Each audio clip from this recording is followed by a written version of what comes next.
сегодня мы собрались с вами для того, чтобы встретиться и обсудить результаты поездки Кундуз Адылбековой на большую конференцию международную, которая называлась «Стокгольм плюс 50». Это, наверное, одно из самых значимых событий этого года.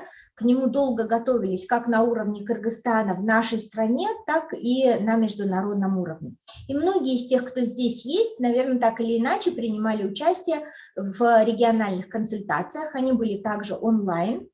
И самые активные представители региональных консультаций смогли принять участие в национальной конференции по подготовке национальной делегации на это международное мероприятие в Стокгольме. И сегодня мы тоже не хотим изменять своим практикам вот этим и своим вот этим вот идеям.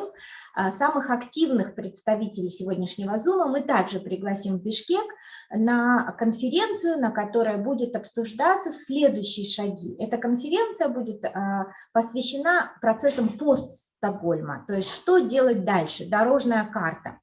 И поэтому мы, конечно, призываем всех к активной дискуссии, задавайте вопросы. У нас, может быть, я не знаю, если у вас будут идеи, комментарии какие-то, как можно тот опыт, который привезла с собой Кундуз, реализовать здесь, в Кыргызстане, и как на национальном уровне, так и на уровне регионов. Поэтому мы вот здесь совершенно открыты. Давайте это все обсуждать вместе.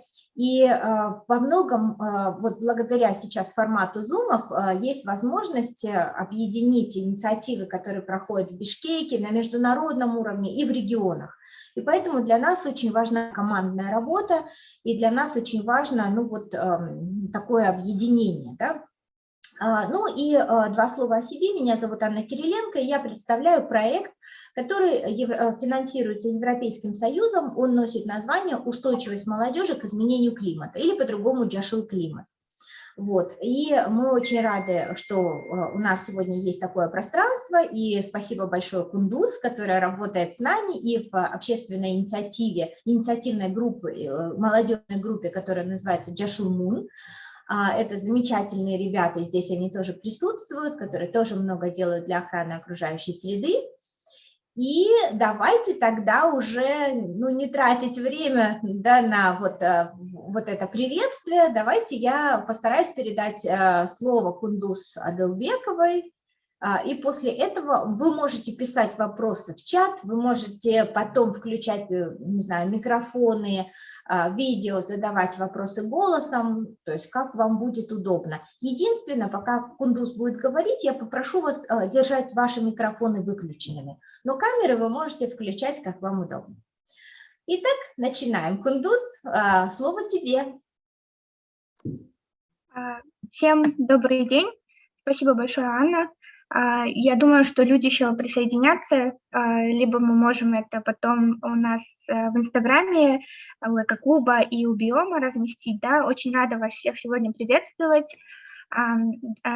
Мне очень приятно, что вы здесь собрались, потому что я бы хотела с вами поделиться результатами моего участия на конференции «Стокгольм плюс 50», которая вот стала возможна благодаря Биом и программе развития ООН в Кыргызстане, то есть оплачивали мою поездку и участие в нем эти организации, очень поддерживали нас. На самом деле мы с вами, наверное, уже не раз виделись, потому что, как Аня отметила, мы организовывали молодежные консультации по этой конференции. Может быть, я вначале расскажу еще раз, да, что это за конференция. Стокгольм плюс 50 – это инициатива, это встреча-конференция Генеральной Ассамблеи ООН, то есть всех стран, да, которые входят в Организацию Объединенных Наций.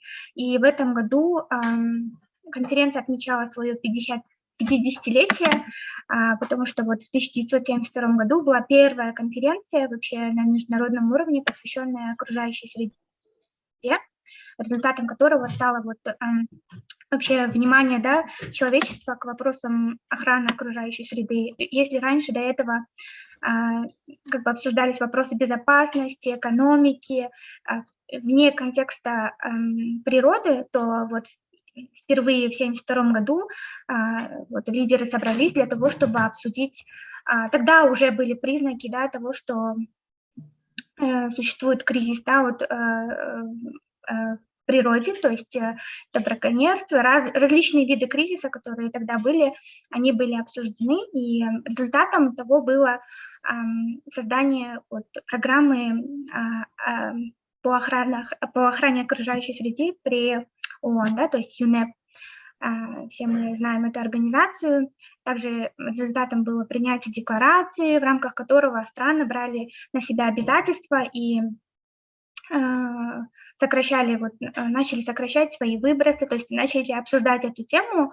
Вот, и в этом году, когда мы праздновали, ну, то есть не праздновали, да, вот я про это позже расскажу, но в этом году, когда через 50 лет после этой конференции страны обратно собрались для того, чтобы обсудить, а было ли достигнуто что-то, вот, что они вот написали, вот, ну, то есть взяли обязательства в 1972 году, и какой сейчас прогресс, да?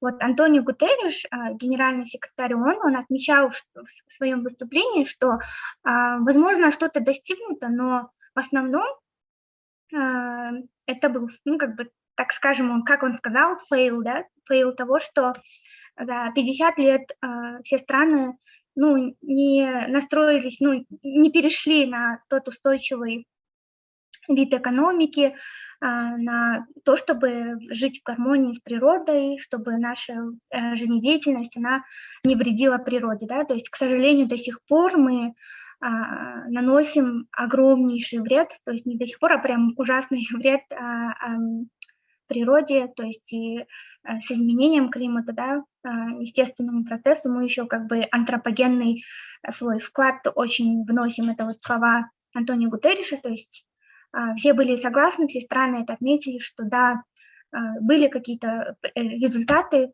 то есть, например, одним из положительных результатов страны отмечали о том, что удалось вот по озоновому слою, да, получить какой-то прогресс, но при этом тоже, да, очень много «но». Вот. Но теперь страны, когда сделали эту рефлексию, то есть до начала, вообще конференция состояла из пленарных заседаний, из выступлений глав правительства, то есть подытоживания, рефлексии, также диалога лидеров, то есть по 3 направлениям. В этом году конференция отмечала 3 глобальных кризиса, которые стоят перед человечеством. Это первый, вот, как мы знаем, изменение климата, общепланетарный кризис. Второй – это вот восстановление после COVID-19. Да, там обсуждали, как именно пандемия повлияла на ход жизни, на ход вообще истории человечества, какие мы должны от этого уроки извлечь и как нужно идти дальше. Да? Вот эти вопросы обсуждались. И третий компонент, то есть третий диалог, был посвящен достижению целей устойчивого развития. То есть какие есть тоже опять, какой есть прогресс в этом направлении, сможем ли мы до 2030 года, как вы знаете, 17 целей устойчивого развития, они поставили себе индикатор, что какие-то вот показатели общей там человеческой жизнедеятельности, развития, прогресса, они будут достигнуты и улучшены к 2030 году. Да? Вот, про это был разговор. Я вообще участвовала из-за того, что вот мы проводили молодежные консультации. Моя цель заключалась в том, чтобы продвинуть нашу с вами позицию, которую мы писали совместно с ребятами из регионов при поддержке вот проекта «Дешев климат».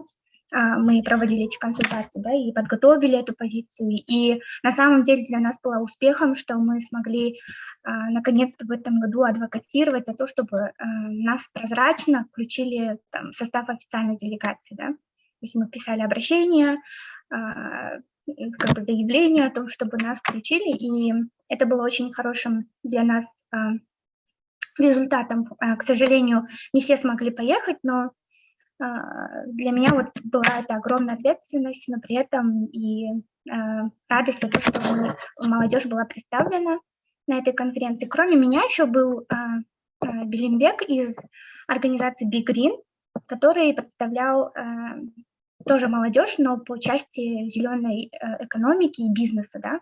Я думаю, что тоже будет очень приятно. Может быть, мы запланируем, да, Аня, в следующий раз с ним прямой эфир. Я думаю, это было бы интересно, Да, да. у него тоже, я вот с ним вчера встречалась на встрече с замгентеком ООН, которая была в Кыргызстане, и Мгм. мы вот тогда обсудили с ним результаты, потому что там вообще у нас не было времени для того, Невозможно, чтобы да? даже разговаривать между собой, да, очень Но ты было... его сегодня пригласила, да? Да, да, пригласила, но, наверное, не знаю, сможет присоединиться или нет, но во всяком случае мы с ним вчера говорили насчет результатов. Вот, и сегодня я бы хотела вам рассказать о том, вот какие были главные итоги моего участия, да, то есть Кыргызстан, ну, еще был представлен официальной делегацией, участвовали вот из аппарата президента, из Министерства окружающей среды, природных ресурсов, вот, и они тоже очень много проводили работы, мне кажется, что у них тоже получится презентация, про которую Аня говорит в конце, да, в конце этого месяца, наверное, будет общая такая встреча по части молодежи. В пленарных сессиях везде официальные представители государств, то есть это ведомства, министерства, они отмечали роль молодежи в принятии решений, да, ну как бы это такой общий факт, ничем не удивишь, но было замечательное выступление из Нидерландов, вот министра Нидерландов, потому что она вышла туда с представителем молодежи, то есть они тоже проводили консультации, и там девочка, которой было 15 лет, она выступила от имени, не от имени молодежи, а от имени государства, да, то есть ей То дали есть это такую часть. правительственная делегация Да, вышла да. с... Ага, то есть они Это мне пошли кажется, дальше. что да, она вот премьер-министр сама отметила, что давайте я не буду говорить, потому что это поколение вот этих ребят, да, и они как бы отвечают за позиции нашей страны, поэтому вот это было очень прям, не знаю, эмоционально для меня, потому что это вот показывает уровень того, как насколько слушают, да, мнение молодежи, хотя считают там очень... Были различные дискуссии на тему того, насколько компетентна, да, сейчас молодежь, чтобы включаться там в принятие решений. То есть эти вопросы ставили там различные политики, да, но были дебаты такие. То есть есть ли вот компетенция, есть ли возможности у молодежи, на что вот все прям... Был очень такой хороший аргумент того, что на самом деле у молодежи то, что она требует улучшения системы образования, там, доступ к интернету, доступ к ресурсам на том языке, на котором молодежь сейчас может воспринимать информацию, это уже есть вовлечение, да, в климатический активизм, поэтому это нужно, да, и за это нужно бороться. Вот. Были очень интересные дискуссии. Вот это что касается вот пленарных, да, таких официальных обсуждений, где молодежь тоже принимала участие. Я тоже туда вот, там тоже участвовала с целью того, чтобы наше министерство, наш аппарат президента обязательно озвучили, да, нашу позицию, то есть отметили, и в основном пакете всех наших документов наша позиция, она была включена, то есть везде с министрами мы продвигали позиции молодежи, да. Вот замминистра Бексултан Ибраимов, он сейчас ожидает встречу с нами, да, с молодежными группами из различных организаций, из различных инициатив, чтобы обсудить, как они могут нам помочь, либо как мы можем продвигать свои вот инициативы и проекты, которые мы еще собирали, да, то есть во время наших консультаций.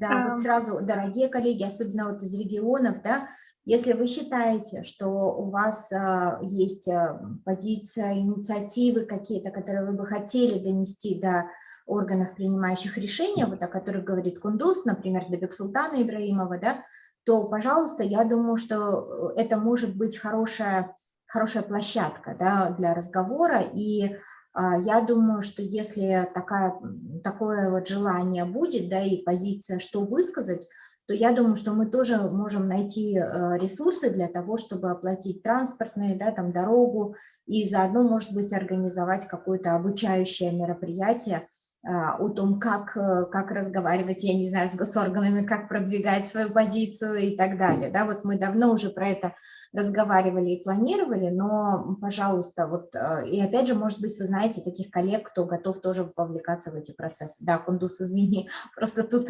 сразу уже подкомментировать. Угу. Да, абсолютно верно. Вот мне кажется, что весь вопрос состоит в коммуникациях, да, то есть насколько мы имеем доступ там к тем самым же органам, принимающим решения, да, либо же, допустим, вот мы, это я потом позже расскажу, но о том, что вот реально все дело в вопросах коммуникации, не в том, что мы там молодые и не можем там достучаться, да, а просто нужно находить эти каналы, эти ресурсы, поэтому если у вас есть идеи, инициативы, любые, да, какого-либо уровня, локального, там, регионального, да, там, все, мне кажется, реализуемо, если есть желание, да. Вот, что касается это пленарных заседаний. Кроме пленарных, на конференции мы еще участвовали в сайд-ивентах, то есть это параллельные были мероприятия, которые были организованы различными международными организациями, но больше Организацией Объединенных Наций и представителями гражданского общества. На них мне было очень важно принять участие, потому что там были конкретные уже вот действия, да, ну, то есть конкретные обсуждения действий, нетворкинг, там, именно инициирование каких-то проектов.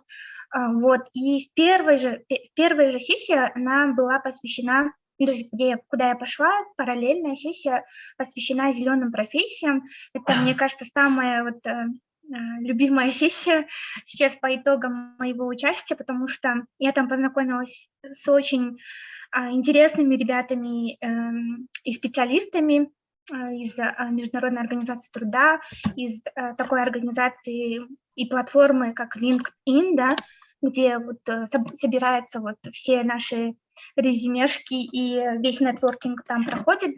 Главная задача этой сессии заключалась в том, чтобы обсудить запуск Youth Pact, да, то есть пакта о молодежных профессиях. То есть пакта молодежи о зеленых профессиях. Вот. То есть это документ, который был создан молодежью, правильно? Да. Молодежью и поддержан вот этими организациями, которых я перечислила, МОД, ЮНЕП там есть, и LinkedIn, да, как основные партнеры. Запуск этой инициативы будет во время КОП-27 в Египте, да.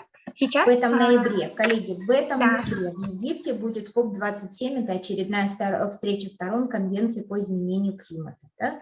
И то есть и к этой встрече сторон мы тоже готовимся и тоже будем еще больше готовиться по обсуждению нашей позиции. Так что будьте на связи с нами все время. Ага. Да, и вот Youth Pact, он будет направлен на то, чтобы создать площадку, да, где мы могли бы вот, все, независимо от развивающихся стран, развитых стран, да, помогать друг другу для того, чтобы взращивать навыки, да, свои зеленые навыки. То есть у нас был еще стрим во время этой конференции, где мы вели разговор с Владиславом Каим, это советник генерального секретаря ООН по вопросам изменения климата. То есть существует группа, да, молодежных советников при генеральном секретаре, и они вот посредством того, что общаются с различными молодежными инициативами со всего мира, как бы отчитываются, да, либо вот о современном, о текущем состоянии молодежи по вопросам изменения климата, да, там различных климатических активистов. И это была сессия, направленная на то, чтобы запустить этот процесс, чтобы мы собрали как можно больше мнений о том, каким должен быть, какие условия должны быть предоставлены для молодежи для того, чтобы они развивали свои зеленые навыки. То есть под зелеными навыками имеется в виду навыки, предназначенные для тех профессий, которые понадобятся для того, чтобы перейти с существующей модели экономики на зеленую, да, то есть на циркулярную экономику, когда мы... Мне кажется, вы все знаете про зеленую экономику, но я еще раз скажу, что профессии, которые предназначены для того, чтобы перейти вот к той модели, да, там, отходной, да, без углеродной экономики, да. Но мне кажется, что в большинстве, да, там в Кыргызстане в секторе сельского хозяйства об этом секторе идет речь, то есть какие мы должны оттачивать сейчас навыки у молодых ребят для того, чтобы у нас были экологи или специалисты в сфере сельского хозяйства, да, какие у них, чтобы должны были быть навыки. Извините, у меня прям русский. Вот. Про это мы обсуждали. Кстати, вот LinkedIn, они презентовали свой отчет, свой список того исследования о том, как сейчас выбирают профессию, да, молодые люди.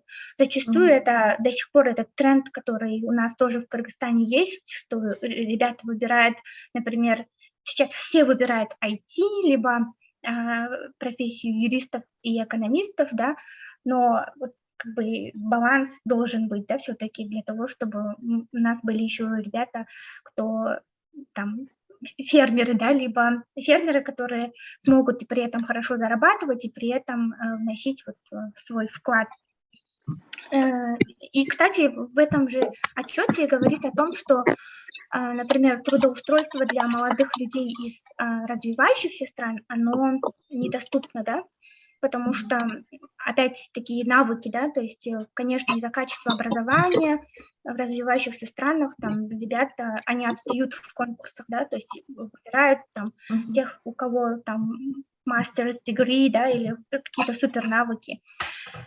Значит, вопрос встает о том, о неравенстве к доступу, да, к образованию, именно к экологическому образованию, о том, что мне кажется, эта проблема есть и в Кыргызстане также, что ребята не мотивированы учиться на агрономов, да, либо на ботаников, потому что это очень низкооплачиваемо, да, и как бы и не обучают у нас в Кыргызстане, нету таких прям суперклассных программ, чтобы потом быть конкурентоспособным на рынке труда, да. Вот про это мы говорили. Да, и значит, когда... сразу забегая вперед, вот этим отчетом можно, да, поделиться, скинешь потом в чат, да? Да. Если ребята вот тут, эко-клуб, пожалуйста, скиньте в чат.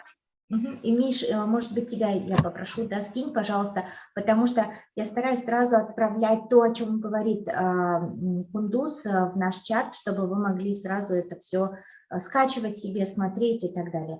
Ребят, опять же, вот Кундуз говорит, пока у кого есть вопросы, чтобы их не забывать, вы тоже можете их сразу писать в чат, да, чтобы у нас, то есть, ну, такой будет достаточно такой, ну, свободный разговор, да.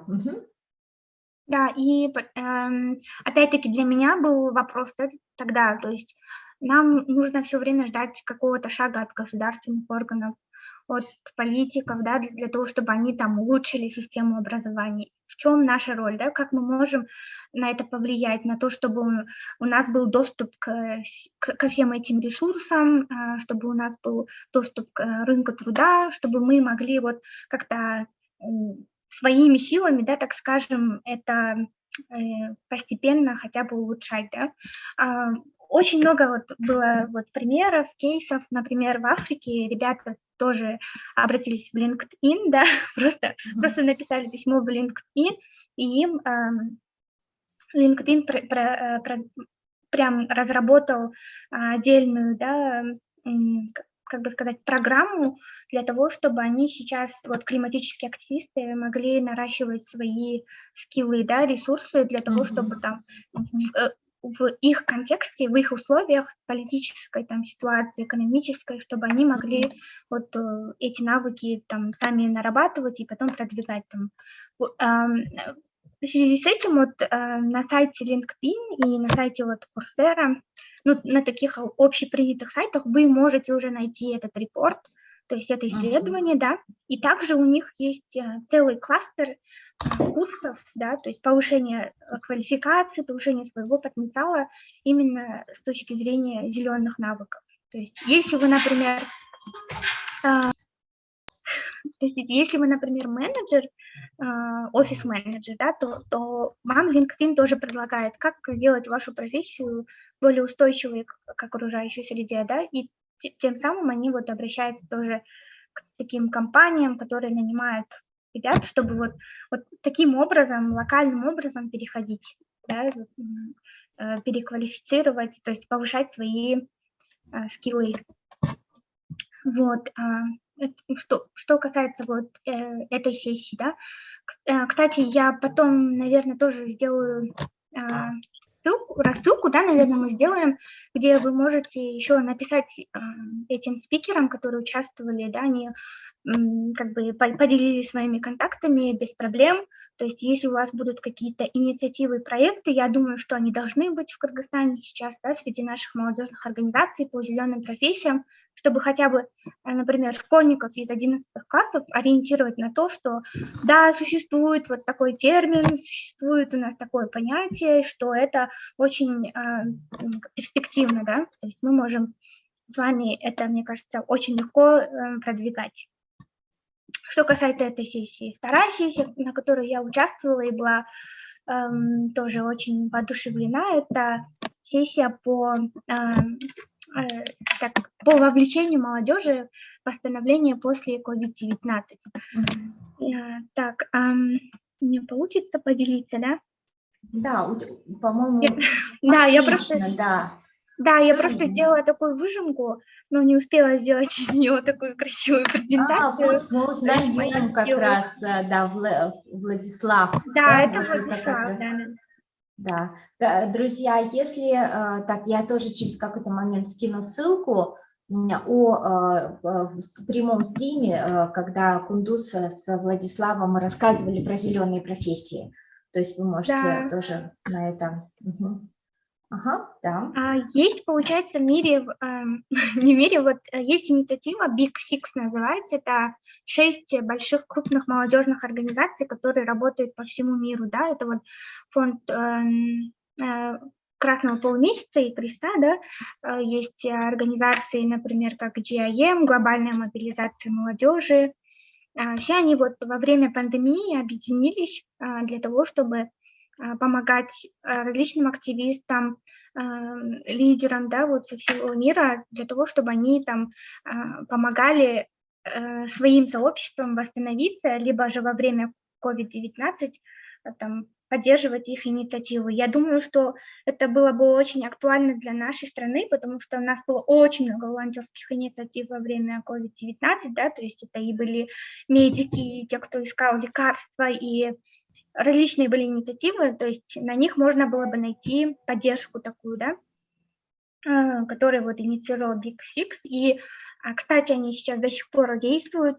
Они вот оценивают, что молодежь, она очень сильно пострадала, да, от пандемии, потому что не было вот всех этих доступа, да, к образованию, например, доступа к там, социальным услугам. В некоторых странах такое до сих пор действует.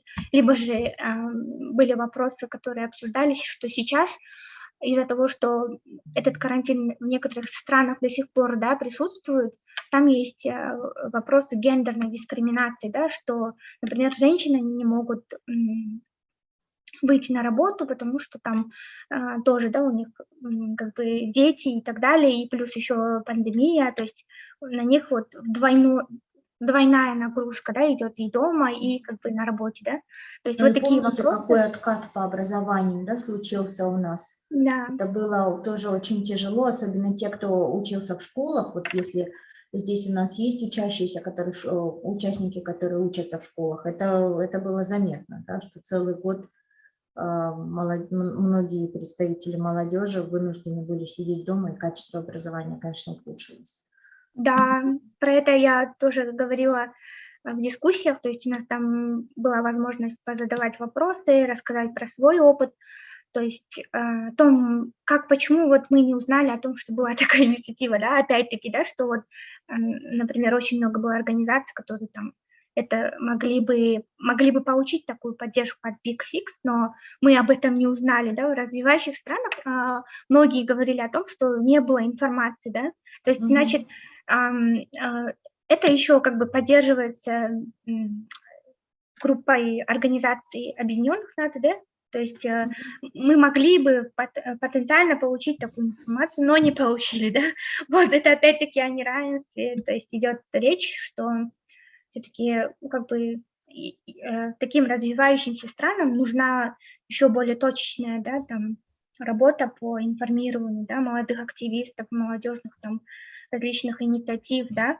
то есть во всяком случае все зависит, конечно, от нас, но, да, ну, мы им сказали, что, пожалуйста, да, особенно на те страны, которые находятся еще так называемым вот как бы есть еще такое определение, что, например, страны, в которых английский не доминирующий язык, да, то там особенно, да, нужно это продвигать, то есть где еще есть какой-то вот «но» для того, чтобы получать информацию.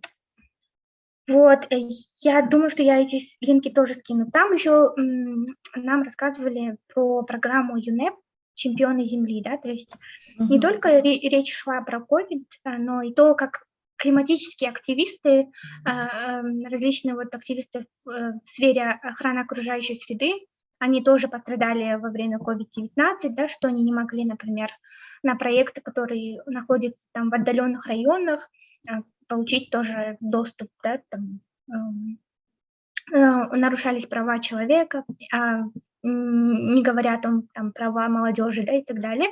То есть ЮНЕП поэтому запустил эту инициативу «Чемпионы Земли», чтобы находить, да, то есть мэпить различных вот активистов, различные организации, которые, несмотря на все эти трудности, они продолжали там бороться за то, чтобы те или иные страны приняли такие вот политики, либо же нормы по окружающей среде, да. То есть чемпионы Земли, как вы знаете, у нас есть из Кыргызстана одна чемпионка, да, это Мария Колесникова. Поэтому это означает, что мы тоже обязательно должны отмечать, да, роль и как бы вклад наших молодежных инициатив, поэтому нужно подавать туда.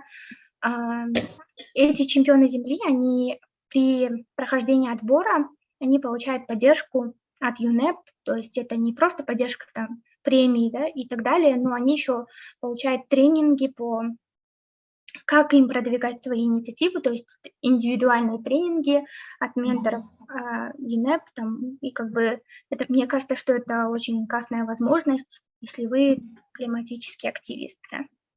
Вот, это я тоже скину. Вот, третий сайд-ивент.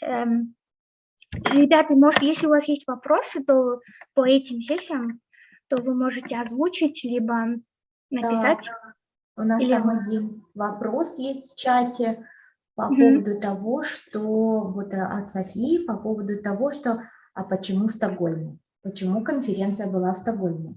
Да, ну, в Стокгольме, вот, как я уже раньше говорила, то первая вот конференция по окружающей среде была именно в Стокгольме, да, в 1972 году, поэтому, опять-таки, Швеция, она взяла эту инициативу провести очередную конференцию через 50 лет, опять-таки, в Стокгольме.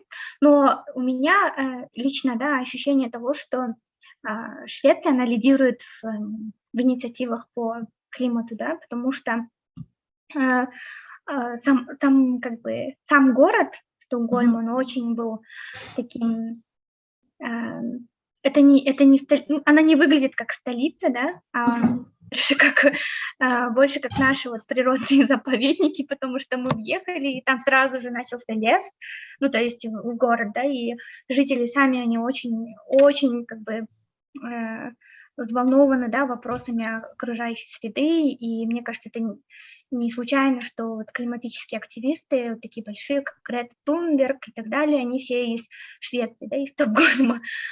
И, ну, как бы скандинавские страны, они, мне кажется, очень уязвимы к последствиям изменения климата, да, потому что их климат полностью как бы связан с тем, чтобы вот с таянием ледников, да, там Арктика находится рядом, поэтому они ощущают это очень прям, по их словам, да, очень, да, то есть ощущают эти последствия. Вот, и я еще писала пост про их философию жизни, да, там, как называется, лагом, да, или лагом, я не знаю, как ударение, но они верят, что нужно вот жить в гармонии с природой, иначе как бы можно из нее, невозможно жить там вне контекста природы, да, то есть их вот в основном все шведы, они очень так сдержанно живут, скромно, то есть одеваются в секонд-хендах, у них очень развиты секонд-хенды, то есть нигде больше секонд-хендов, чем магазинов, вот, и recycle, reuse, это все у них просто в обычной жизни, да, присутствует, поэтому, мне кажется, не зря они инициируют те или иные конференции у них на территории. Вот, еще один факт того, что Швеция, они, Стокгольм, там еще, я дальше расскажу, был совет мэров городов, да, и Стокгольм, они первыми, да, то есть перешли на электрический вид транспорта, то есть у них вообще нету сейчас как бы транспорта на топливе, да, то есть они все на электрокарах, электробусах. Классно, классно. Это тоже один был поинт для меня, потому что мы тоже опять приехали и, мы взяли, то есть такси, там приехала Тесла, ну, как бы еще по очень адекватным ценам, да, то есть у них вот такой переход. Про успешные истории, да, успешные То есть это кейсы. получается двойной смысл, да, почему в Двойной Стокгольме? смысл. То есть, с одной стороны, это символический смысл, что 50 лет назад именно там была первая конференция, а с другой стороны, показать, насколько вот этот прорыв, да, он был сделан этим городом, и что действительно есть чему поучиться. Да, спасибо огромное. Ну, вообще, на самом деле, это очень интересный такой, да, подход, что вот почему в Стокгольме, потому что и поэтому, да. Да. Ну, то есть это личное мое, да, вот ощущение, почему там, да, то есть почему шведы и так далее. Мне кажется, что Вот. очень много людей также думало, как и ты, потому что, ну вот когда ты видишь это все вот в реальности, да, ты хочешь тоже что-то поменять и жить как-то по-другому, чтобы у нас был город более зеленый, чтобы у нас было больше электромобилей, да, ну и так далее. Да, отлично. Угу. А и пастбище. Да, это, ну, то есть я... Да, коллеги, сейчас одну секундочку, может кто-то еще хочет что-то по предыдущему вот блоку спросить, да, есть ли какие-то вопросы? Я пока и не вижу, да, ну тогда продолжаем, но задавайте любые вопросы, пожалуйста, коллеги, вот вообще не стесняйтесь, не думайте, что это вопросы там не туда, мы здесь разбираемся вот в этих, ну, потому что международный процесс, он очень сложный, да, и хорошо, мы можем заходить в этот процесс вот с самых простых вещей, да, с ощущений, с тем, что там, вот поговорить о том, что там было, потому что это во многом далеко не менее ценное, чем какие-то космические, например, договоренности или документы, которые там были приняты. Оно тоже такое же ценное, да? Угу.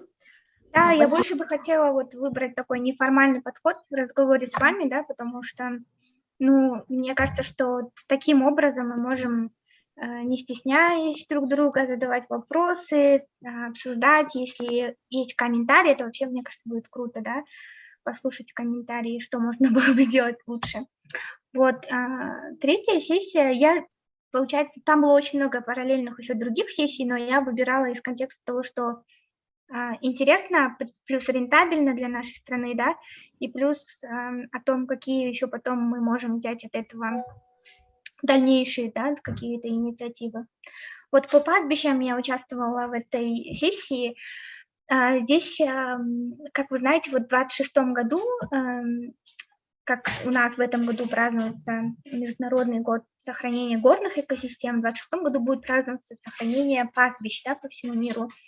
И тут больше говорили о том, какие нужно подходы применять для того, чтобы мы сейчас управляли этими пастбищами эффективно, да, то есть очень много всяких инновационных как бы решений есть для того, чтобы сохранить пастбище, да, чтобы не было деградации. Мы знаем, да, из-за чего там деградация у нас в Кыргызстане, из-за скотоводства и так далее, да, то в других странах вопрос тоже, да, стоит в этом и в других еще причинах, там, по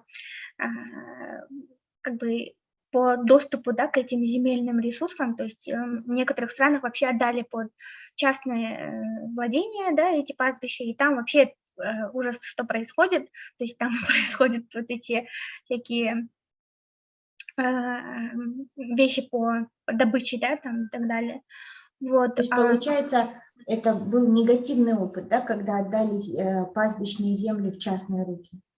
Да, и то есть там говорился вопрос о том, что, ну, нет уникальной вот такой универсальной модели, то есть сказать, что частное владение в Кыргызстане там хорошо подействует, потому что в Монголии хорошо работает, то есть это неправильно, да, то есть везде разные нормы, везде разный контекст, да, то есть потенциал и так далее, да, то есть и поэтому нельзя как бы применять какую-то одну модель для всех стран, да.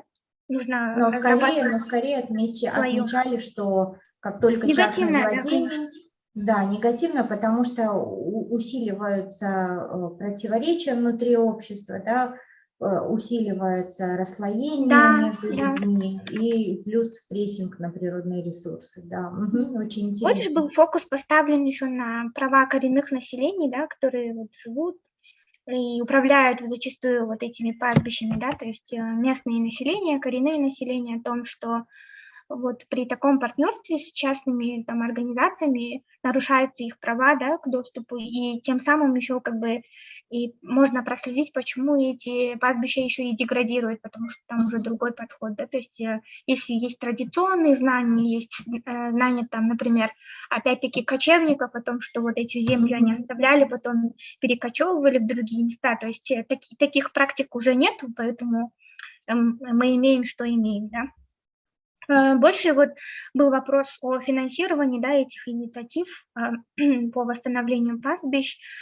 То есть Кыргызстан, я как бы на этом сайт-ивенте узнала, что Кыргызстан очень активно участвует в этих процессах, да, но при этом есть такие практики, которые бы стоило бы еще, да, дальше дорабатывать, а то, что вы говорите с частным, да, то есть сейчас есть в Кыргызстане такая инициатива, что хотят вот передать, да, некоторые, то есть нормотворческое, вот законодательство, которое подразумевает о том, что можно использовать частными организациями, но при этом условия там ставят по агрофорестри, да. Ну, мне кажется, что эта тема еще должна дальше Ну, у обсуждаться. нас даже в Конституции отмечен вот этот момент, что Да, да, пастбища только в коллективной собственности, да, они пока да, они не могут коллективно. находиться в частной, да, да. Ну вот, и инициативы, к сожалению, оказывается, есть, что хотят еще и на частную, да, то есть чтобы улучшать эти пастбища. Ну, в общем, вот там было очень много рефлексии. Мне очень понравилось выступление Монголии. Монголия сделала огромный, как бы, потому что это страна, где только, как и наша страна, да, там в основном пастбища. Очень прям амбициозные решения они предлагают о том, чтобы восстановить пастбище с помощью именно через оценку там их экосистемных, то есть профитов, да, то есть как это на английском звучало, ecosystem-based solutions, да, что не надо там придумывать никакие там инновационные электропастбища и так далее, нужно вот через поддержку именно коренных населения, чтобы они управляли пастбищами, тем самым вот эти пастбища приносить обратно вот в их нормальное состояние, да. Ну и как бы и также вопрос был по влиянию изменения климата на пастбище, конечно же. Например, я знаю, что в Кыргызстане есть инициатива по искусственным ледникам, то есть когда просто воду консервируют для того, чтобы потом ее использовать летом. Но опять же вопрос, как ее рационально использовать, да.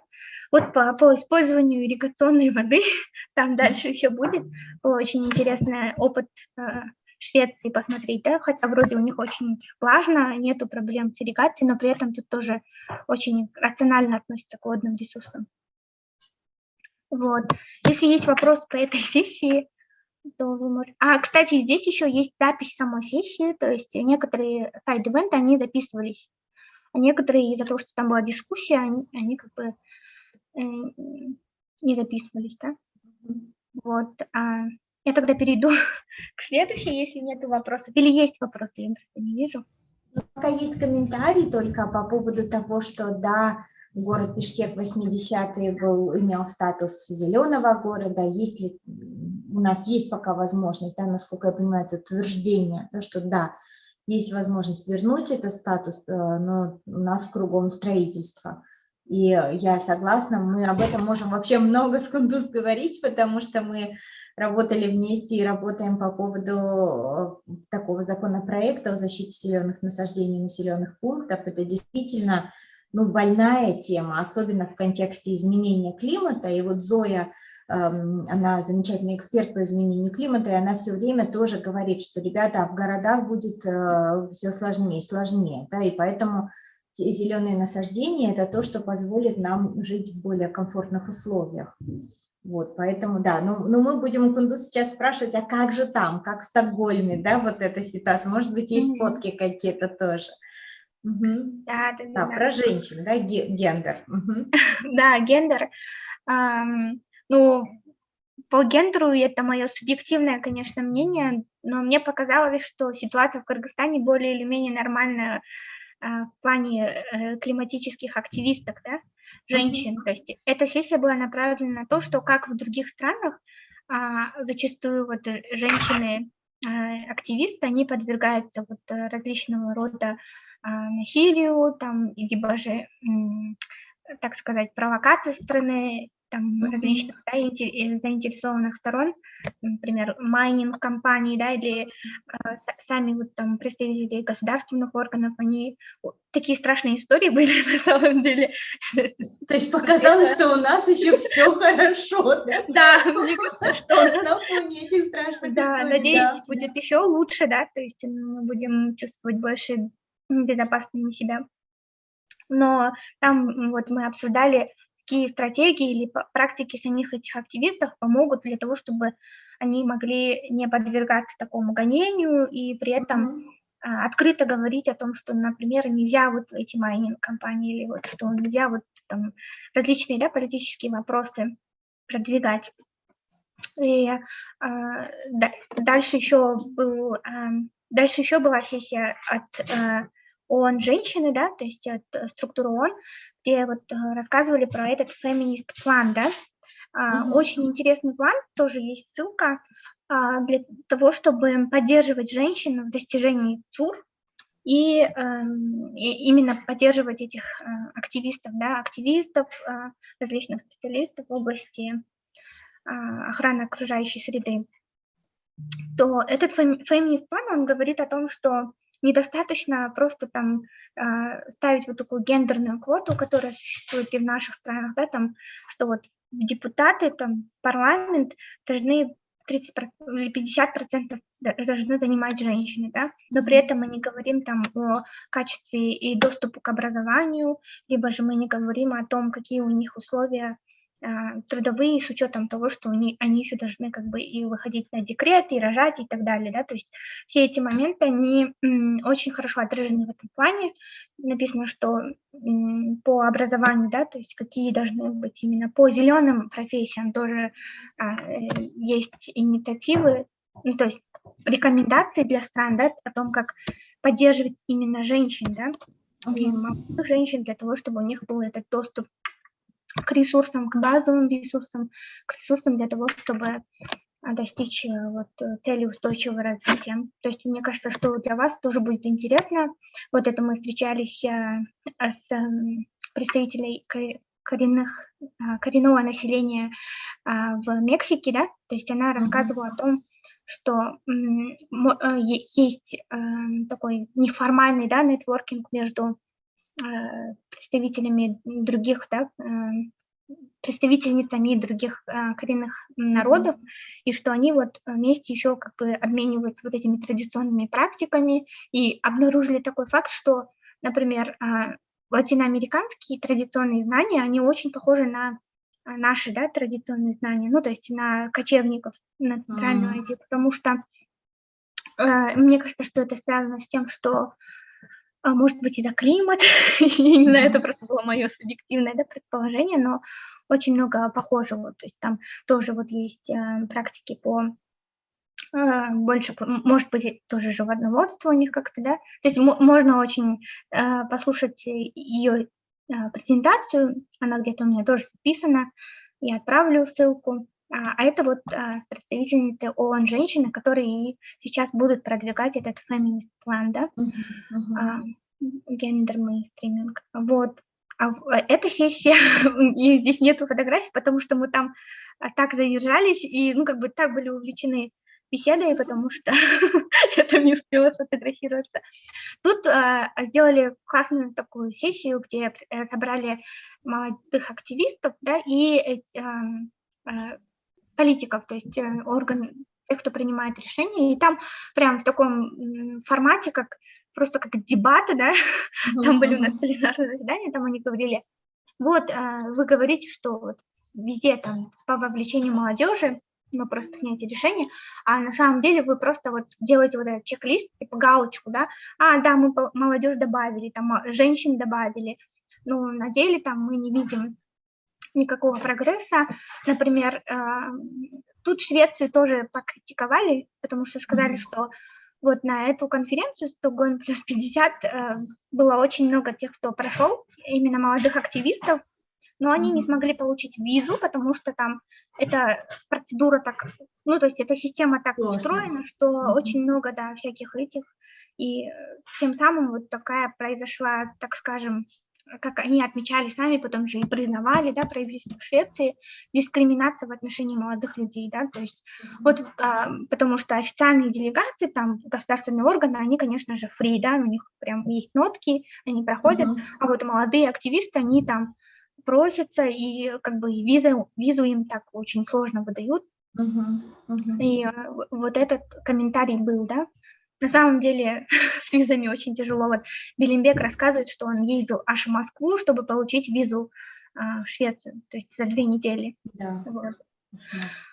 Вот этот Но вопрос. с другой стороны, вот такой подход, может быть, нам есть смысл использовать его при подготовке к КОП-27, да, то есть вот сесть и проговорить с правительственной делегацией по поводу того, что вот важно, да, для молодежи. И не только вот, как ты говоришь, вот, то есть сделать свой чек-лист, да, что для нас важно, чтобы мы могли участвовать вот в этих вот сайт-ивентах, да, чтобы у нас было там как минимум там столько-то человек, и чтобы из этих людей, чтобы были люди и из региона в том числе, да, чтобы вот в процессе подготовки обязательно принимали участие люди из регионов, молодые наши коллеги, да, ну, то есть вот об этом. Вот, Кундус, у тебя вопрос по поводу феминист-план. Это будет план реализовываться на международном уровне? Асель задает вопрос, да, ну, в международном плане, или он какого рода этот феминист-план? Да, это получается инициатива со всех стран мира, то есть это ООН женщины, структура ООН собирала, да, этот феминист-план, и это идет в качестве рекомендаций правительствам, да, правительствам, государственным органам для того, чтобы они приняли, для того, чтобы вот обеспечить именно равноценный, да, то есть такой равномерный доступ к женщинам, да, и очень много обязательств, кстати, страны берут на себя, в том числе и Кыргызстан, по гендерному равенству, да, то есть по включению женщин в принятие решений, но при этом вот планов как таковых они отмечают, что мало, да, реализуется, то есть амбиций, коммитментов много, но на деле там по репортам очень мало, да, это приходит. Неформально, часто получается, да, это формальные какие-то. Это формально, вещи. То есть тут, значит, роль самих тоже вот этих активистов, которые борются за права женщин, дальше, да, мониторить, то есть как вот эти коммитменты, они реализуются. Например, говорили про коммитменты по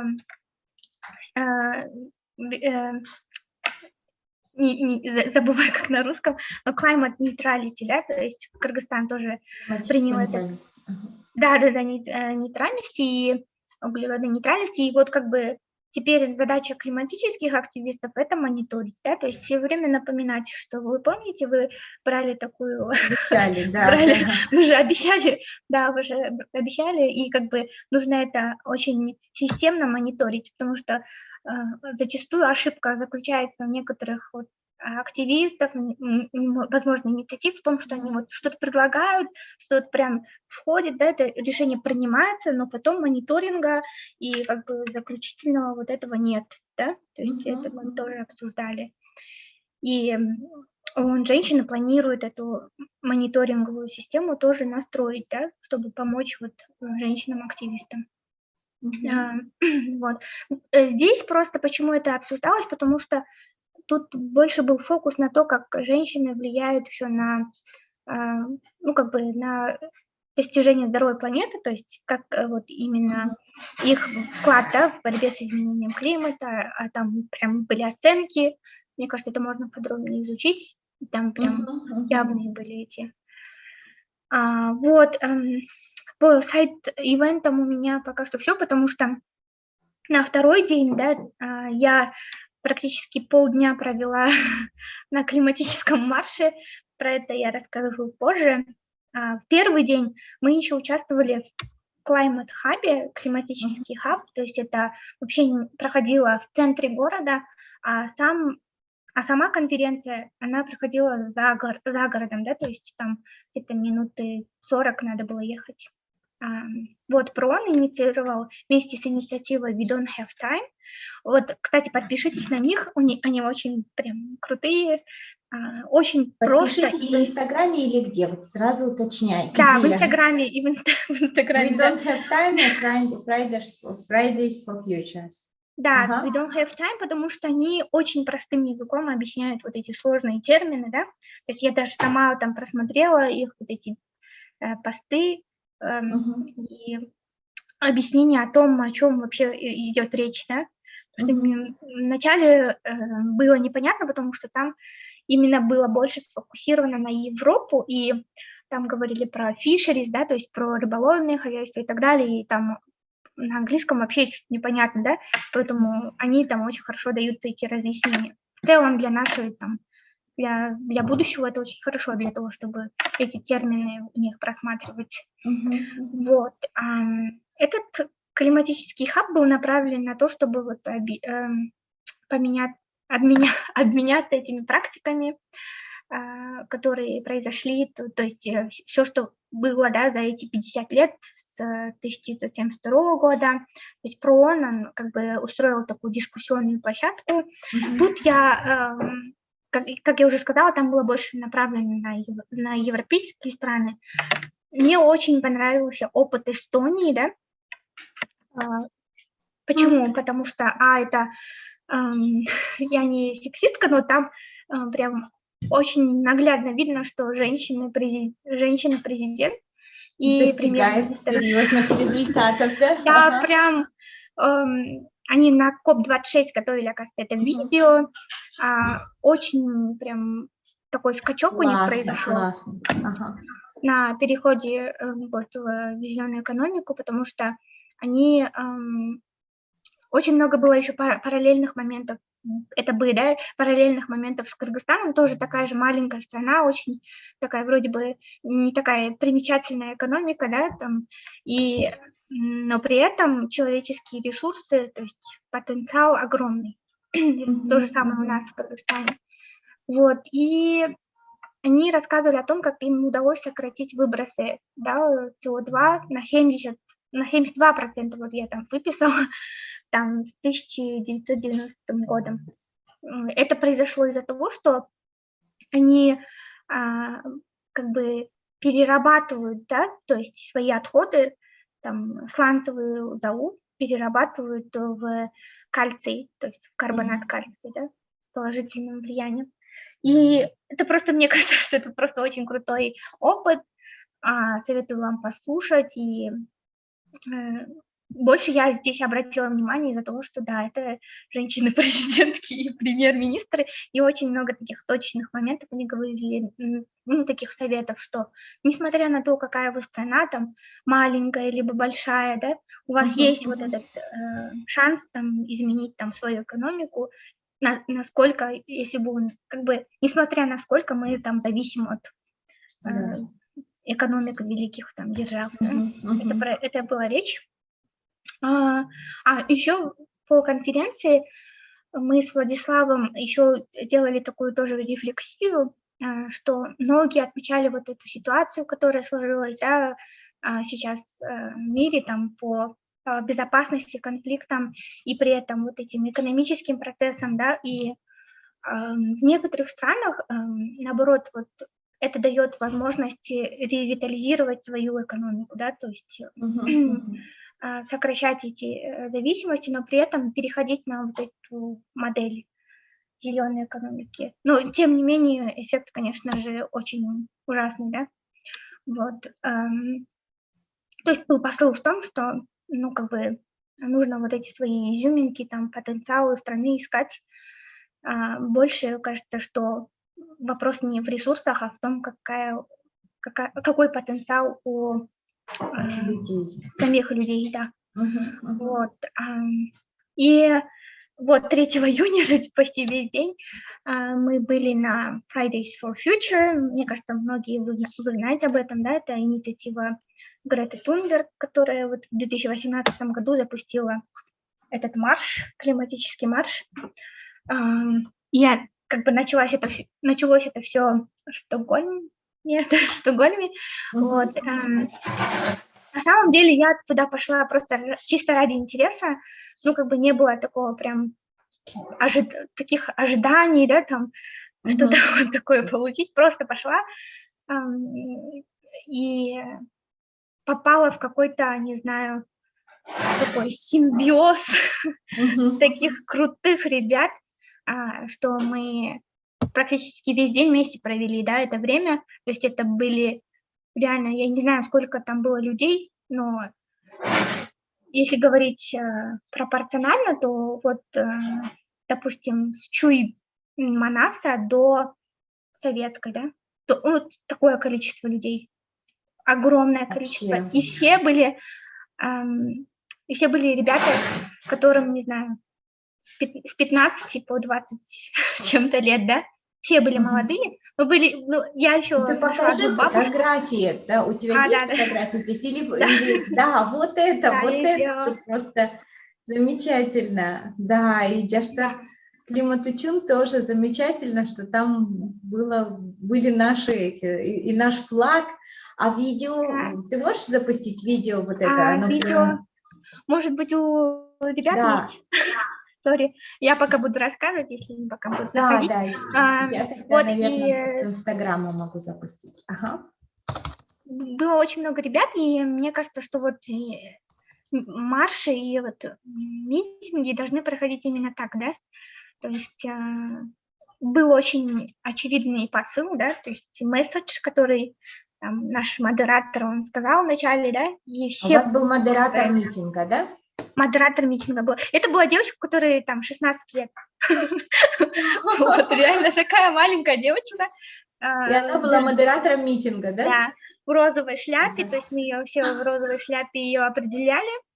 Она была вот с этим, как это говорят, вот эта штучка, громкоговоритель, и она вот нам задавала вот эти все фразы, да, что нужно было говорить. При этом еще параллельно там работали молодые журналисты, то есть они брали у нас интервью, я вот ищу свое интервью, мне кто-то взял интервью, там спрашивали, с какой страны, с Монголии, что ли, я такая, нет, это Кыргызстан, да.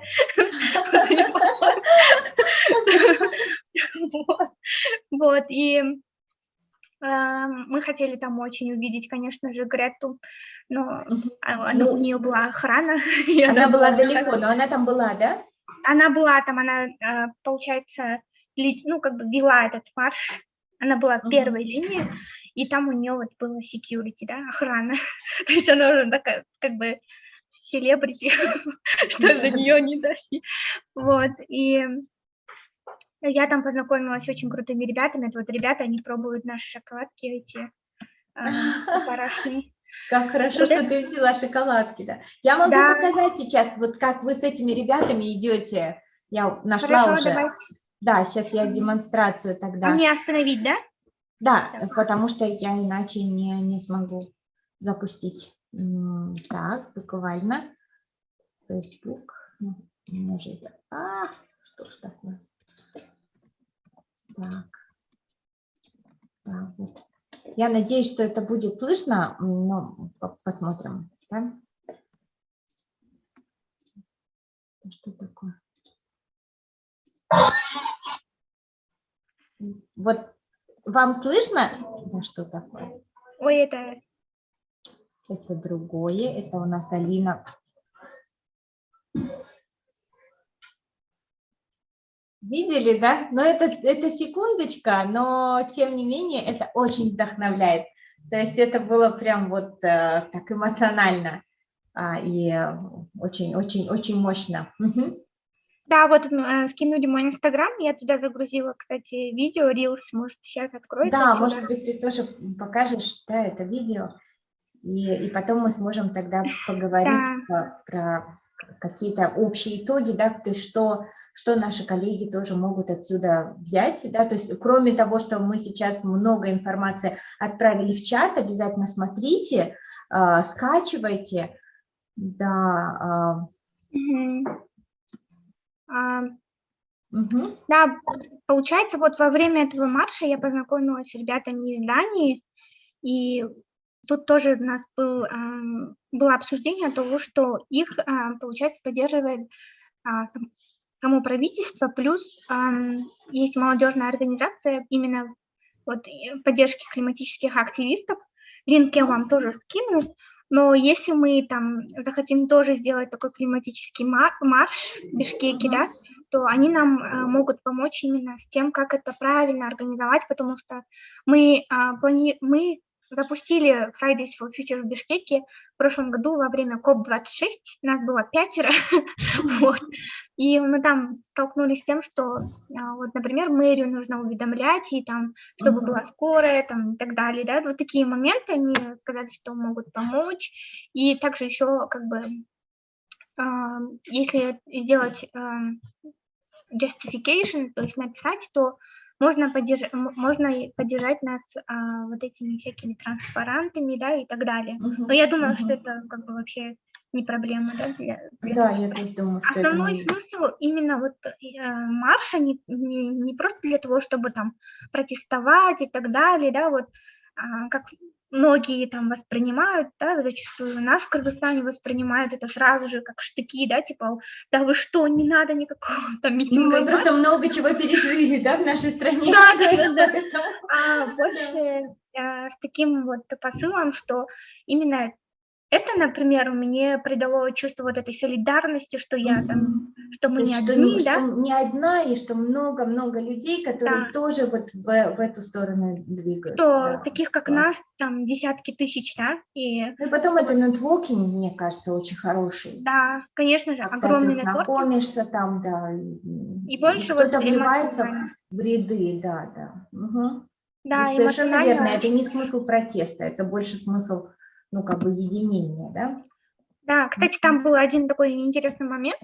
Вот после вот марша было выступление, то есть различных активистов именно по всему миру. Там была девушка из Пакистана, которая говорила о том, что вот правительство, да, оно празднует там какое-то там достижение, но при этом мы там видим столько-то таких моментов, да, ну, как бы этот марш был для нее диалогом, для того, чтобы она озвучила, да, их позицию именно своему правительству, да, потому что у женщин там, у девушек нету этой коммуникации, да, то есть на таких нейтральных площадках она может, да, озвучивать, но там в Пакистане и так далее, ну, вот в таких консервативных странах у женщин нету на это прав, поэтому думаю, что это был огромный смысл для нее участвовать в этом марше, да, донести. Вот, сейчас я хочу вам видео показать, но я думаю, что можно посмотреть. Да, друзья, пишите вопросы, если есть вопросы, с удовольствием, да, потому что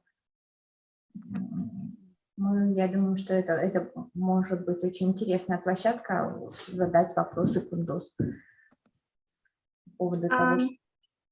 Ну, Кундус, то есть всего 2 дня было, правильно? Да.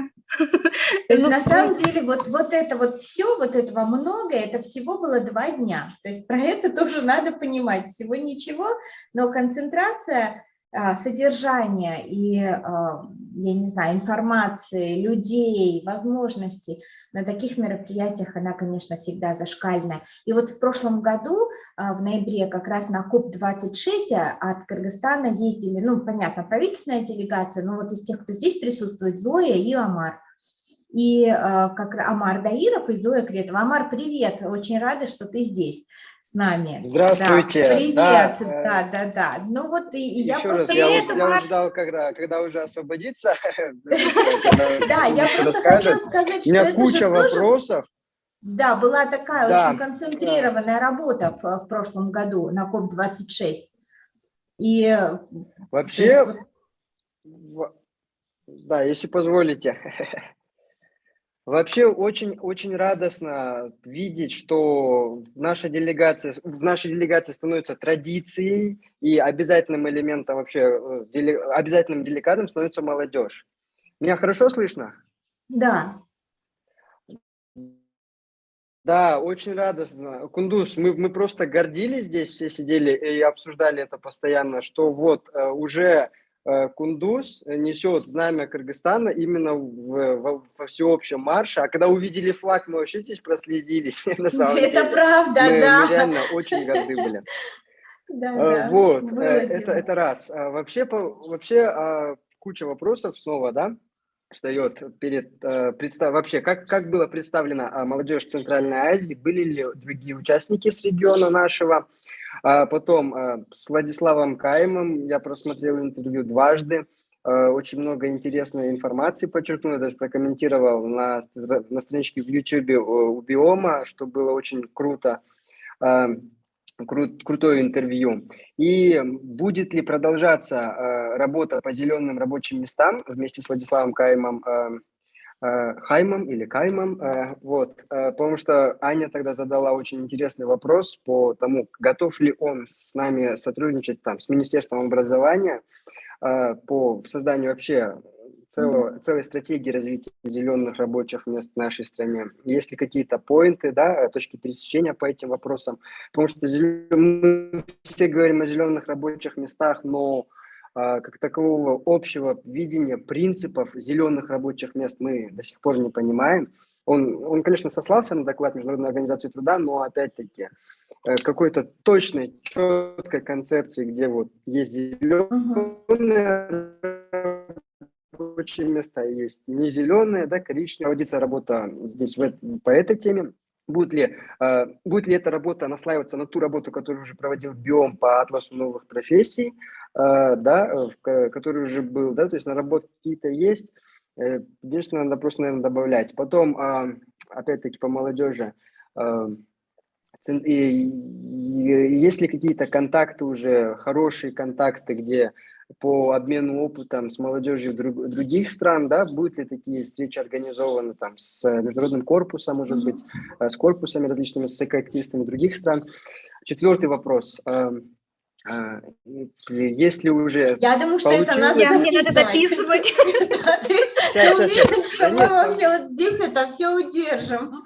Потому что, может, вот сначала начнем на эти, а потом к четвертому. Ну, много, ты вот прям много вопросов задал, ведь серьезных. Да, нормально, да, Амар? Давай тогда, а потом вернемся к четвертому, потому что на самом деле сейчас уже это вот уже. Да, Кундуз, по поводу молодежи Центральной Азии. Да, вообще, как я уже говорила, то моей целью было именно это, да, нетворкинг и плюс продвижение наших, да, инициатив, которые мы собирали во время консультации, и в частности было важно посмотреть о том, как мы можем, например, содействовать ребятам из регионов, из Баткенской области, например, да, в фокусе, какие у них там есть инициативы, поэтому в этом, да, была цель, и как я сказала уже, что вот с Владиславом Каимом мы обсуждали эту возможность, то есть о том, как мы можем вопросы там по молодежному активизму, по климатическому активизму уже приносить на такой международный, да, региональный уровень. контактов очень много, и вот когда я говорила о сессиях, я там и их ссылки ставила, да, то есть о том, какие есть инициативы, о том, со всеми с ними, вот в каких сессиях я участвовала, например, с этими Big Six, да, большая шестерка, куда входят эти организации, как GMU, как фонд международный, да, вот фонд Красного полумесяца, Greenpeace туда еще входит. Ну, как бы со всеми с ними нам удалось законнектиться, рассказать о том, какие у нас есть проблемы, да, какие есть возможности. По проблемам я зачастую отмечала о том, что у нас реально вот проблема стоит в том, что нету достаточной вовлеченности молодежи там в этих процессах там разработки стратегий, принятия каких-то решений. Мы как бы как-то на таком локальном, на практическом уровне, то, что мы очень хорошо умеем делать, мы там есть, да, то есть у нас локальный климатический активизм очень хорошо развит. Но что касается, вот, например, разработки там каких-то документов, развития страны, да, которая определяет с вами наше настоящее и будущее, зачастую там как бы следует признать, что мы там находимся там на последнем месте, да. Я это отмечала, то есть мы отмечали о том, что это во всех странах в Центральной Азии, к сожалению, я не встретила никаких представителей, потому что... И потом мы с Белимбеком еще разговаривали, да, то есть была девушка из Казахстана, но она представляла Турцию, то есть как бы и из других стран мы не увидели, хотя официальные делегации там были, то есть министерства и ведомства там были, то есть Молодежь была только наша опять. Чувствуешь, да, Амар, да. как и в КОП-26, да, да. Да, и вот и КОП-26, и Стокгольм плюс 50 вот нам дает места, да, для молодежи в официальной делегации, да, но мне кажется, что этого до сих пор недостаточно, и мы это обсуждали вот с Алмазом Исановым, с Бексултаном Ибраимовым, что нужно, ну, как бы не каким-то кейсом рассматривать включение молодежи, а уже как какое-то вот руководство, да. Как правило, да, там, не знаю, хотя бы 2 или 3 представителей, потому что потенциал вот именно молодежных делегатов в нетворкинге, да, там, вот я же говорю, я просто успела посетить только эти сайты ивента, а столько их было много, да, которые хотелось бы посетить, и там столько много было бы ресурсов и знакомств, и это было бы намного лучше для там наших будущих молодежных инициатив, да, которые мы планируем. То есть ну и то нельзя сказать, что слишком просто, да, была поездка Кундуз, да, потому что тоже, нет, госорганы не сопротивлялись и были довольны, ну, рады включить в состав правительственной делегации, здесь не было вопросов, но всегда у общественных организаций, активистов возникает вопрос очень простой и ясный: ресурсы, да, то есть их надо было найти. И нам на КОП-27, ребят, уже сейчас надо начинать искать ресурсы, потому что действительно там мы уже можем быть более подготовленными и более вот фокусно в эту сторону пойти. Да, да, и вопрос по там тоже, да, то есть для того, чтобы были равномерные там возможности у ребят, да, принимать участие на таких ивентах, про это мы тоже дискутировали, да, и сейчас, например, наш план с экоклубом и вот с нашими партнерами именно адвокатировать за то, чтобы молодежь была включена в эти официальные делегации, чтобы было их побольше. Вот за то, что как бы то, что мы планируем делать, да. Но мне кажется, одним из таких главных больших результатов, о которых я собиралась говорить, то был очень хороший поинт о том, что вот все дело в коммуникации, да, то есть возможно, нас бы могли бы включать побольше, да, и как бы очень легко это делать молодежь в эти не только делегации, но там, например, рабочие группы по написанию позиций, да, либо рабочие группы по разработке стратегий, там, Джашил Мурас и так далее, да, то есть я знаю, что молодежь включена, но опять-таки, да, нужно это улучшать, то есть нужно дальше развивать наше вовлечение, поэтому мы с Владиславом и с нашим экоклубом обсуждали о том, что если это существует барьер коммуникации, да, там между, например, органами, принимающими решения, и нами, да, молодыми активистами, значит, эту коммуникацию нужно развивать, да, и вот этот барьер нужно как бы его убирать. Очень классная уже готовая модель, которую использует сама То есть сам ООН – это вот advisory groups, да, то есть каждый advisory groups, который существует при Генсеке ООН, при замгенсеке ООН, да, то есть там собираются различные представители различных там секторов, да, и женских организаций, и молодежных организаций, которые вот имеют вот такой доступ, да, то есть более такой безбарьерный доступ к тому, чтобы вот эти послания, сообщения, все свои рекомендации доносить. И я думаю, что это очень хорошая инициатива, над которой мы будем работать. То есть мы хотим над ним работать и посмотрим, как это получится, но создать вот такую молодежную, да, консультативную группу, возможно, при президенте КР, да, то есть Алмаз Исанов из аппарата президента, он был очень открыт к этому вопросу, либо же при министерстве, но при этом, чтобы у нас была вот прямая коммуникация, чтобы мы могли просто, ну не просто, я знаю, что это не просто, но могли сообщениями, посланиями без никаких сторонников там между нами, да, им доносить наши там проблемы, которые мы хотели бы решить, Ну, вот и при в этом этом рекомендации. контексте, да, вот исходя из того, что как раз Кундуз говорит, мы сейчас планируем подготовить несколько писем для органов, принимающих решения, это и в парламент, и в аппарат правительства, и президенту, с одной стороны, которые вот в этих письмах это будут, ну, как бы чаяния молодежи по вопросам, связанным со Стокгольмом плюс 50,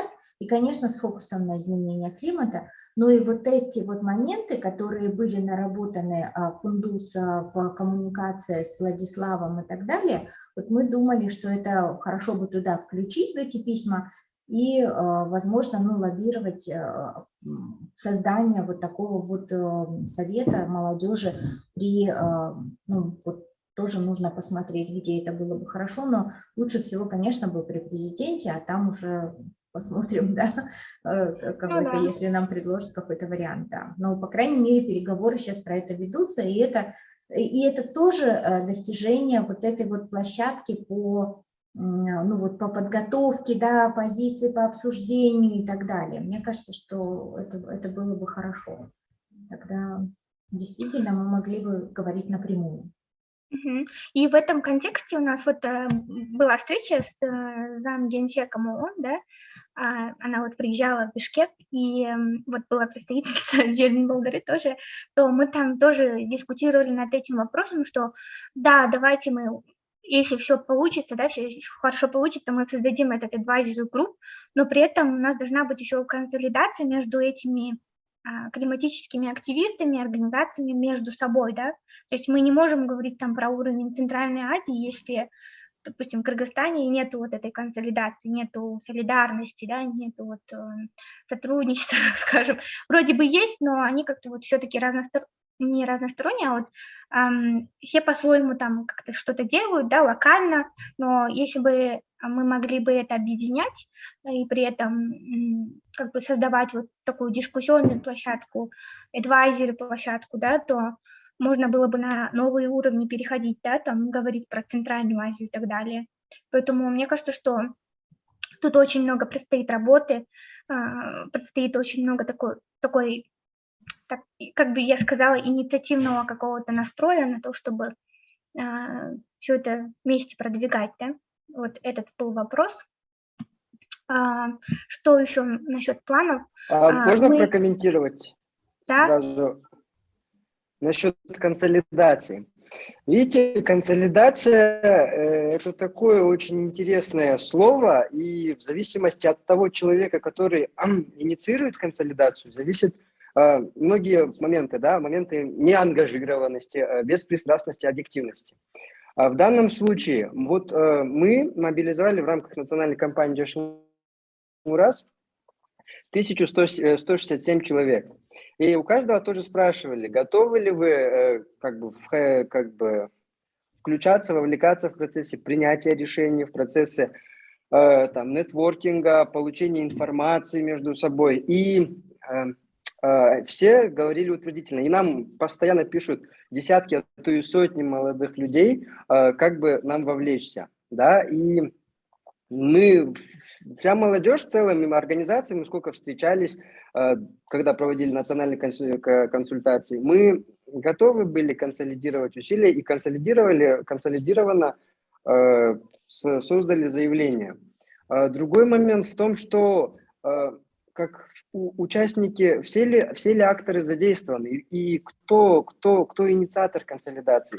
Ведь важно же правильно поставить эту коммуникационную цепочку, чтобы каждый учитывал инициативы друг друга и собирал, и такой хаб получался, да. То есть в прошлом году, в преддверии КОПа и на базе ЛКОЯ мы думали создать вообще альянс, если ты помнишь, да. Как бы мы сидели, обсуждали этот альянс, но практической реализации он опять-таки не получил, тоже по неопределенным обстоятельствам. Кстати говоря, директором и главой этого альянса мы еще избрали тебя так неформально, если ты помнишь. Но в силу загруженности всех членов, да, ЛКОЯ, мы так и не смогли это сделать. Но эта идея до сих пор нами всегда приветствуется, и мы всегда готовы включаться, вовлекаться, если как бы нам говорят и приглашают, и говорят, вот давайте, ребята, будем что-то делать.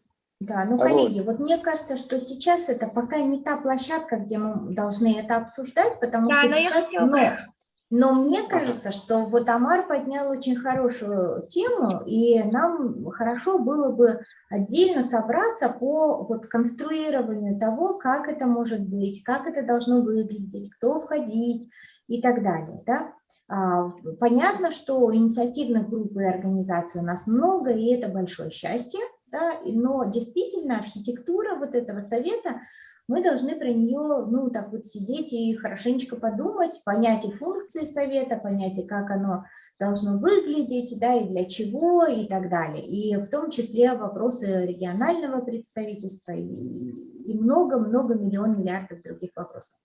Вот, поэтому, ну, сегодня я просто хотела бы опять вернуть нас к теме Стокгольма плюс 50, да, хотя, конечно, сейчас уже очевидно, что Стокгольм плюс 50 – это не точка, да, это процесс, который запущен в стране, да, и, кстати, вот, Амар, я уверена, что ты, наверное, скинул этим 1100 людям информацию, в том числе об этом Zoom, да. Вот, но тут тоже, потому что получается, что действительно вот мы заметили, да, что когда там происходят субботники и посадки деревьев, мы можем мобилизовать много людей, да, и это классно. Но когда мы начинаем чуть повышать планку, да, вот в обсуждении, да, в планку в содержательных вещах, то людей становится меньше. И, ну, вот надо, наверное, с этим работать, потому что нам нужно, чтобы как можно больше людей у нас более глубоко разбирались в вопросах, да, потому что вот помнишь, да, на консультативных процессах, на консультативных встречах мы обсуждали, что молодежь не должна быть только руками, да, для того, чтобы участвовать в принятии решений, нужно вот создавать эти другие площадки. Поэтому вот я вообще в счастье, что у нас столько людей сегодня, да, 1,5 часа и никуда не уходят. Ребят, спасибо вам огромное, потому что это говорит только о том, что действительно, ну, это полезно, да, и важно. Поэтому убираем тему пока про совет, но подвешиваем ее в голове и создаем отдельную площадочку, может быть. Тут надо понять, единственное, Амар, от тебя хорошо бы было понять, как ты видишь это в Zoom встретиться или физически, но в Zoom могут участвовать регионы. Я вот за Zoom, потому что это регионы. Ну, опять же, обсуждаемо, да, все обсуждаемо. Вот, 2 слова по поводу твоего вопроса по зеленым... Извиняюсь. Угу. Вы насчет встречи по совету, да? По альянсу? Да, ну по совету, по письмам, потому что все равно мы будем письма подписывать, да. В целом, видите, в прошлом году база ЛКОЯ дала нам реальное видение, да, всего этого. И ЛКОЯ – это хороший прецедент, где все экоактивисты, ну, большая часть, да, молодых экоактивистов собрались, и мы все вот тем более, как раз есть уже база. путешествовали. Это счастье. Я думаю, что если есть уже этот потенциал, это очень хорошо. Поэтому, да, Кундуз хотела, да, Кундуз? Да, я просто бы хотела согласна с тем, что нужно обсуждать, да, по поводу совета дальше, да, и не на этой, ну, как бы дальше это просто было начало, то есть инициирование того, что мы сейчас как эко-клуб думаем, полностью согласна с Умаром, что есть вот эта солидарность, есть кооперация между молодежью. УКО это прям наглядно нам показал, да, что если объединяться, мы умеем как объединяться, да, но при этом нужно очень правильно выстраивать этот путь. Не просто так делать работу, но при этом очень стратегически это все размышлять и продумывать, да, потому что нам как бы вот этот лозунг нам очень нравится. Хватит быть удобными. Нужно не быть исполнителями, да, а что-то вот реально уже ставить себе цену и ставить себе роль для того, чтобы мы продвигали молодежные инициативы, и чтобы они не были в виде как того, то, что нам говорил Владислав, как чек-листа, там галочка, вот молодежь мы вовлекли, да, чтобы такого отношения к нам не было. Вот, по поводу, да, Стокгольма, очень много еще инициатив, которые мы можем с вами обсудить дальше. Для меня, мне кажется, для нашего эко-клуба сейчас задача номер 1, те проекты, которые мы собрали со всех регионов, просто были локальные инициативы, очень крутые инициативы, мы должны найти им сейчас поддержку. То есть у нас, к сожалению, такого нет, но при этом мы хотим, чтобы эти инициативы были продвинуты и получили какое-то, может быть, финансирование, либо ресурсы. Над этим мы сейчас будем активно работать и над тем, что вот я уже говорила по зеленым профессиям, очень много тоже планов, мы можем это опять-таки вместе потом обсудить, но у нас есть идеи по зеленым профессиям, да, как бы их сделать понятными для наших хотя бы для нас самих вначале, а потом уже как бы продвигать это в широкие массы. Да, вот, если по ссылкам, да, был вопрос, я это отправлю. Да, по зеленым профессиям, да, Кундус, можно добавлю, потому что Амар задавал и нам вопрос. Да, действительно, я задавала этот вопрос не просто так по поводу взаимодействия с Министерством образования, да, Владислава, потому что Министерство образования тоже разворачивается в сторону того, чтобы, ну, отработать определенные образовательные инструменты для того, чтобы вот зеленым профессиям обучать. Да? И сейчас в рамках проекта вот нашего «Устойчивость молодежи к изменению климата» будет разрабатываться модули для университетов, куда вопросы зеленых профессий, конечно же, будут входить. Поэтому я надеюсь, что с Владиславом это был только первый шаг, и мы, конечно же, будем я так уже вижу, что по разным направлениям с ним пересекаться, и по направлению работы с вузами, и по направлению где-то работы со школами. И, конечно, ты совершенно правильно говоришь, что это будет наращивание атласа новых профессий, вот, и, ну и так далее. Да, работа вот, ну мы, по крайней мере, планируем, да, это хороший вопрос, поэтому, если интересно, ну, да, мы вот с удовольствием приглашаем к партнерству и совместной работе по зеленым профессиям. Да, спасибо за вопрос. Угу. Да, Кундус, ты еще хотела нам еще видео показать, потому что мы, если честно, ждем видео. Видео ждете? Да, мы ждем видео. Я вот забыла вот рассказать про вот эту штуку. Она меня очень удивила, потому что вроде бы казалось, да, Стокгольм очень такой влажный город, и там деревья растут как на дрожжах. Но вот этот инструмент у них внедрен, и я думаю, что было бы классно у нас такое внедрить. Мы вот в Арче уже отправили это в Зеленхоз сразу же, да, мессенджером, просто поделиться. Это называется Trigator, либо как ирригейтор, да, вот накапливает воду, при этом, ну, то есть это не такая сложная система, как капельное орошение, но при этом это сумка? Это такая сумка, которая вешается на дерево, да? Да, которая собирает еще воду, которая падает, ну, то есть дождевую воду, и как бы эта вода, она как бы используется потом для полива самого дерева, да. То есть я тут думаю, почему мы тут так напрягались с посадками в новостройках, когда можно было бы... Да, классная идея.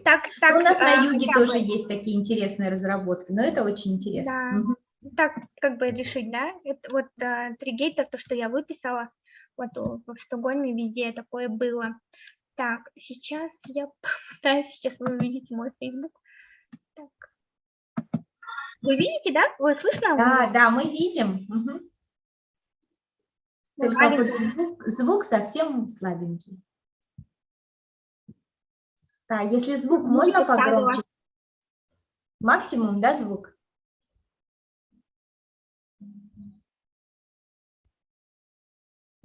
Это вот чтобы почувствовать дух, да, вот дух марша. Не слышно? Мне не слышно. Ребят, слышно вам или нет? Нет, не слышно. Не слышно, мы да, на Фейсбуке очень хорошо это видели. Да, давайте я вам ссылку скину. Да, ссылку сбрасывай. Ага. Вот. Угу. В общем, приехала я очень вдохновленной, все-таки с тем, что если мы захотим, если у нас будет желание, то мы, конечно же, можем вот не думать о вот этих барьерах, да, и продвигать это. Вот, и я очень благодарна вот нашему эко-клубу, ребятам, которые поддерживали ночью из-за временной разницы, потому что как бы успевали все это перепощивать, да, на Инстаграм и Фейсбук, поддерживали всячески как можно, и вам спасибо, Аня, за эту поддержку, потому что я думаю, что не было бы такой поддержки, как бы очень тяжело, да, вот что-либо там продвигать, если нету соратников, и если нету вот единомышленников. Я думаю, что это главное. Вот. Хочу, чтобы мы не останавливались и двигались дальше. Все, что мы думаем, нужно для Кыргызстана, нужно это самим, да, делать, как бы, сори за мой русский, почему-то он у меня сегодня страдает. Это ты просто там уже ассоциации, да, Нет, там у меня тоже были проблемы, но я имею в виду, просто, может быть, из-за волнения, как бы выступать перед вами, ну, то есть общаться с вами. Ну, это очень классно. Да, спасибо огромное, спасибо, Кундус. Я предлагаю включить камеры сейчас и поставить какой-нибудь значок, чтобы показать, Кундус, наши эмоции, да, реакции, пожалуйста, да, кто может, спасибо огромное, потому что действительно это было интересно и очень полезно, и я думаю, давайте мы... Ага, да, спасибо, Кундус. Кундус делится с нами своими контактами, потому что там есть идеи, чтобы провести у студентов тоже. И сегодня у Кундус, я забегаю вперед, скажу, что сегодня у Кундус вечером еще один стрим с Конвекция. Вы знаете, наверное, эту организацию. Если нет, сейчас Кундус скинет ссылочку и зарегистрируйтесь, сходите. Конвекция – это большая международная сеть, в которую мы тоже рекомендуем вам встроиться для того, чтобы получать дайджесты, для того, чтобы участвовать в жизни вот таких больших международных общественных организаций. Это тоже очень интересная и классная площадка. И Кундус сегодня там будет выступать, поэтому, ребят, присоединяйтесь к этой площадке тоже. Вот. И, насколько я понимаю, сейчас у нас уже множество планов, и они уже начинают обсуждаться даже здесь, и я очень рада. Я думаю, что, наверное, в какое-то ближайшее время мы скинем информацию о том, о каких-то форматах обсуждения. И, скорее всего, будет конференция, большая национальная конференция по Стокгольм плюс 50, где будет обсуждаться дорожная карта, что делать после Стокгольма плюс 50. И вот, скорее всего, вот эту дорожную карту, хотя бы драфт, нам надо будет тоже обсудить, чтобы участие молодежи было неформальным, чтобы оно было реальным, да, то есть, а что мы видим, да, вот опять же, исходя из того, что Кундус говорит, Кундус, я вижу, загораются периодически сердечки, это твои сердечки, да, сердечки какие-то эти, лови их, это тебе, спасибо тебе огромное за сегодняшний замечательный, мне кажется, вот Zoom, это было действительно очень интересно, вот. Тогда, пожалуйста, подписывайтесь на наши соцсети, телеграм-каналы, для того, чтобы... Миш, можно тебя попросить сейчас скинуть тоже в чат соцсети и телеграм-каналы? Да, Кундус Амар, пожалуйста, тоже скинь свои соцсети и телеграм, соцсети точно, да, я не знаю, есть телеграм или нет, Улпой, да, чтобы мы могли обмениваться, то есть вот эта сеть, да, она должна создаваться, ну, как бы вот маленькими такими шажками на каждом зуме, чтобы мы все могли быть подписаны друг на друга, следить за прогрессом друг друга, поддерживать друг друга и, собственно, создавать вот эти вот прецеденты, да, когда Кыргызстан опять впереди планеты всей, опять, да, на Стокгольме была молодежь, на КОП-26 была молодежь, и на КОП-27 она тоже должна быть, да, и мы, соответственно, давайте будем тоже стараться это делать. Угу. Да, вот замечательно, ребят, копируйте, пожалуйста, себе вот эти вот материалы, да, которые здесь есть. Если кто-то хочет, чтобы мы выслали вам по электронке те ссылки, которые сегодня были, вы тоже, пожалуйста, запишите свои электронки сюда в чат. И, Кундус, можно тогда тебя попросить основные ссылки, ну, то есть мы вместе сделаем письмо, да, то есть часть ссылок, которые были, часть, которые у тебя в твоем вот в этом файле, мы соберем это все вместе и отправим всем тем, кому это важно и интересно. Поэтому пишите, пожалуйста, в чат свои электронки, кому пост, вот этот вот, ну, как бы пост-письмо с полезными материалами, информацией, ссылками.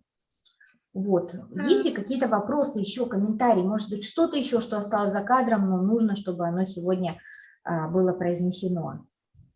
Да, Аня, я забыла сказать, что мы же должны были еще по поводу вот этой WhatsApp-группы и на итоговую конференцию, да, в Бишкеке мы хотели бы пригласить, если у нас есть ребята из региона. У меня есть предложение, потому что сегодня было достаточно мало пространства для дискуссии. Ну, я понимаю, что в основном это был вопрос для обсуждения, ну, для того, чтобы переработать, переварить эту информацию.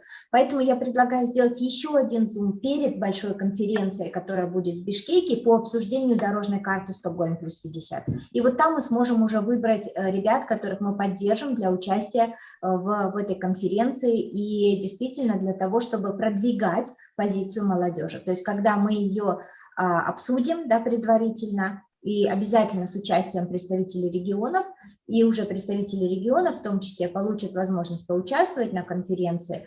Может быть, мы организуем также, опять же, какие-то образовательные площадки дополнительно, и как раз это будет возможность участия, да, возможность говорить, да, возможность продвигать позицию молодежи.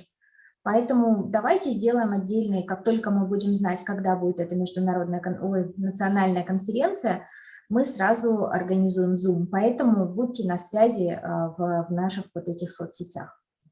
Хорошо? Вот такое предложение, потому что сегодня выбрать очень сложно. Да? Спасибо большое. Да, спасибо, ребята. Да, еще раз, Кундус, тебе огромное спасибо, ждем от тебя ссылок и хорошего вечера.